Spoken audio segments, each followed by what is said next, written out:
Le titre de ce livre, c'est L'homme spirituel. Il est écrit par le bien-aimé frère Watchman Nee. Nous sommes à la cinquième grande partie de ce livre. Chapitre 2, la cinquième grande partie, chapitre 2, petit 7. En ce qui concerne les progrès spirituels possibles après la régénération,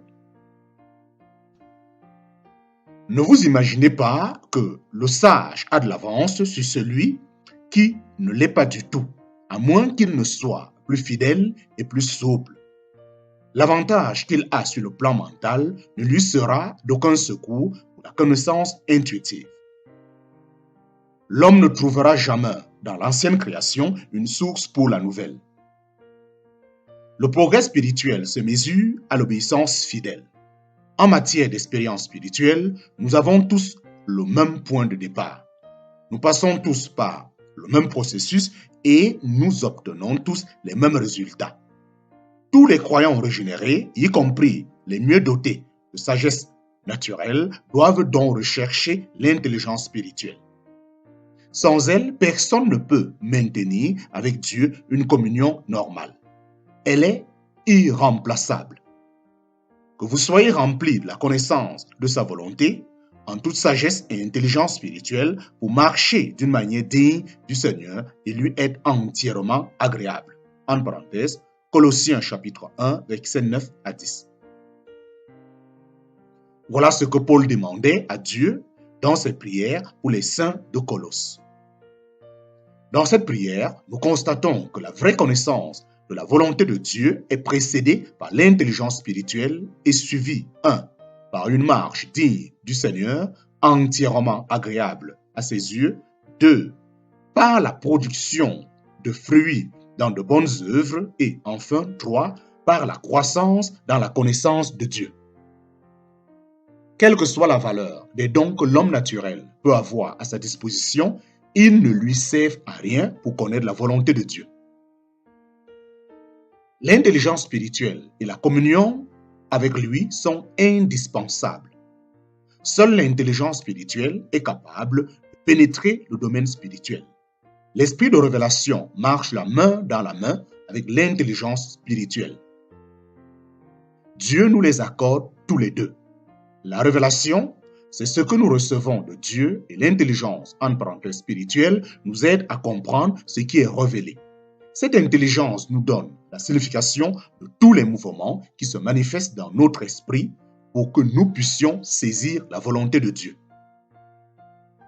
La compréhension ne nous vient pas naturellement, mais elle nous est donnée par l'esprit.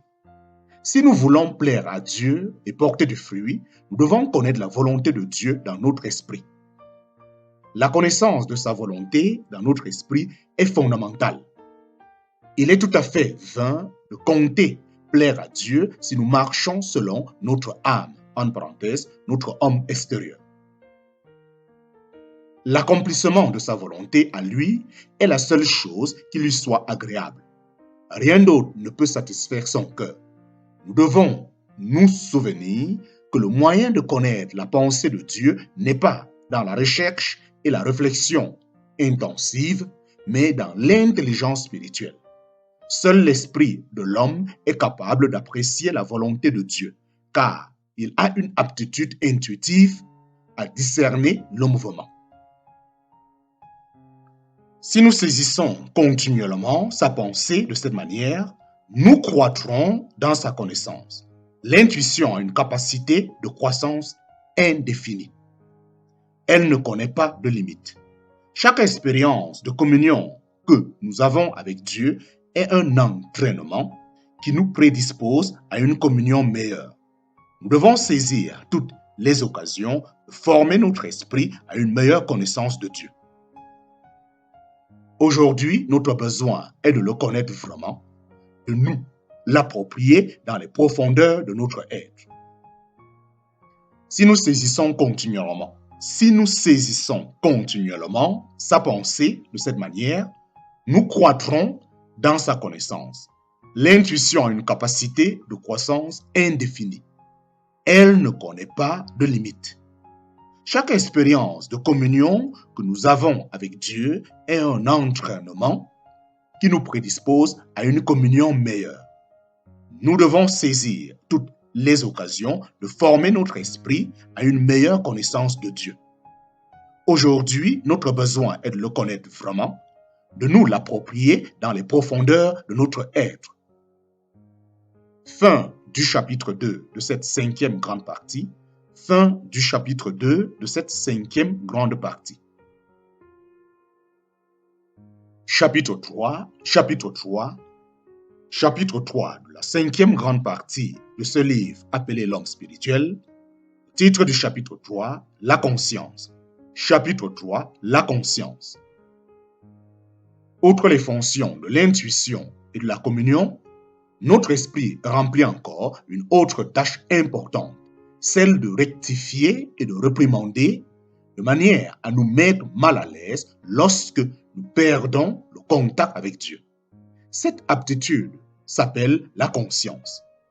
De même que la sainteté de Dieu condamne le mal et justifie le bien, ainsi la conscience du chrétien reprouve le péché et approuve la justice. La conscience est le lieu où Dieu exprime sa sainteté.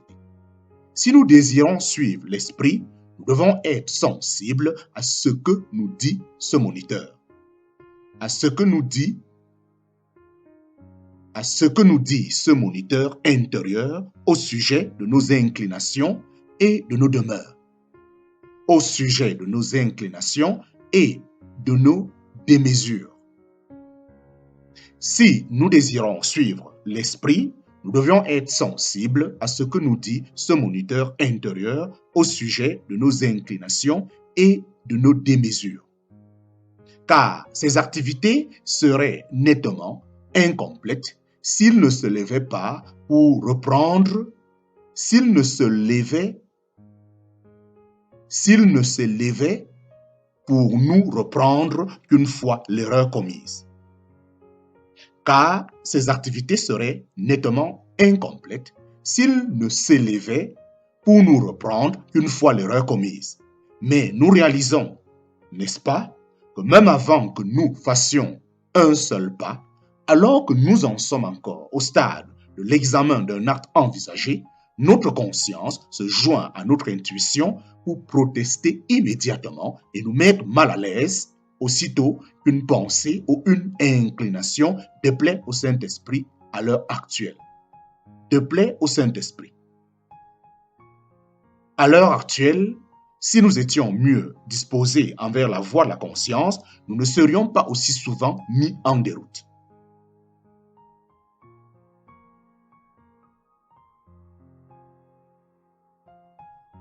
Mais nous réalisons, n'est-ce pas, que même avant que nous fassions un seul pas, alors que nous en sommes encore au stade de l'examen d'un acte envisagé, notre conscience se joint à notre intuition pour protester immédiatement et nous mettre mal à l'aise.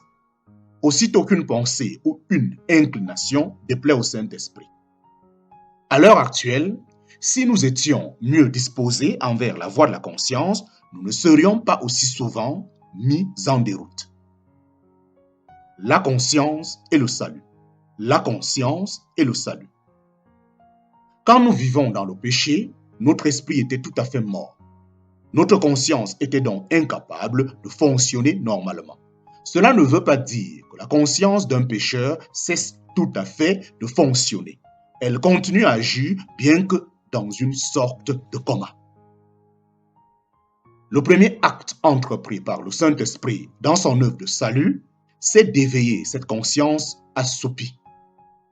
Pour ébranler et éclairer cet organe inténébré, il se sert des tonnerres et des éclairs du Sinaï afin de convaincre le pécheur de sa violation de la loi de Dieu et de son incapacité à satisfaire ses justes exigences et, en outre, pour le déclarer coupable comme un condamné qui mérite la perdition. Si une conscience est disposée à confesser les péchés commis, y compris celui d'incrédulité, elle sera saisie d'une tristesse selon Dieu, désirant instamment être mise au bénéfice de sa miséricorde. Nous avons une image Nous avons une image de cette œuvre du Saint-Esprit dans la parabole du publicain qui monta au temple pour prier. C'est ce que le Seigneur Jésus entendait quand il déclara « Quand il sera venu, en parenthèse, le Saint-Esprit, il convaincra le monde en ce qui concerne le péché, la justice et le jugement. » En parenthèse, Jean chapitre 16, verset 8. Cependant, si la conscience d'un homme est fermée à cette conviction, il ne pourra jamais être sauvé.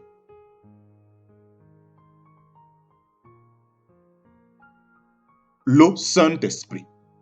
Le Saint-Esprit illumine la conscience du pécheur par la lumière de la loi de Dieu de manière à le convaincre de péché.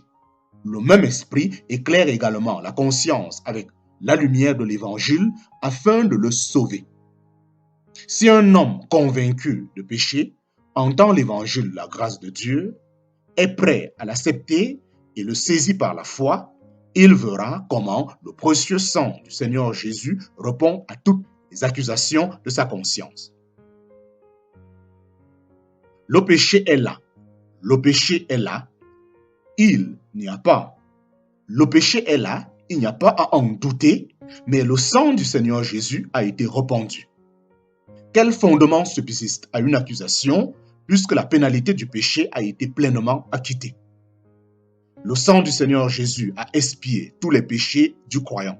C'est pourquoi sa conscience ne le condamne plus. Nous pouvons nous tenir devant Dieu sans crainte ni tremblement parce que nos consciences ont reçu l'aspersion du sang de Christ. En parenthèse, Hébreux chapitre 9, verset 14. Notre salut est confirmé par le fait que le précieux sang a réduit au silence cette voix de la condamnation. Conscience et communion. Conscience et communion.